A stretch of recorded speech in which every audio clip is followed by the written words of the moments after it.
Hi guys, share ko nga lang pala yung ginagamit yung USB cable extension. So ito 4-in-1 nga pala to. So pwede rin siyang saksakan sa USB port or saksakan USB, tapos pwede rin siyang pang type C.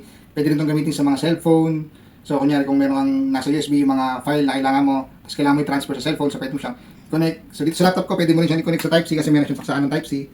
So kita nyo naman meron akong mouse na nakasaksak. So videographer, ligyan dito please. So kita nyo yan, yan. Yung mouse pointer, so gumagana siya. Yan. So ito yung isang to. So ito siya. Kita nyo siya. Ito yung charger niya ng wireless mouse. So sasampa ko lang din siya. Yan. Ayan. Hindi mo makikita na nag-charge pero gumagana. So ayan. Pwede siya sa type C. And so gagamitin ko na yung sa ano yan, pang Nakita, USB. umilaw yun. Umilaw. Oo. So gagamitin ko na siya sa USB naman. So set ko lang yung type C sa USB. Then saksak mo siya. Pwede bang plug-in na lang, huwag nang saksak? Di plug in mo siya. Yan. So kita niyo yan, umilaw yung sa mouse ko, tapos yan yung mouse pointer. Gumagana siya.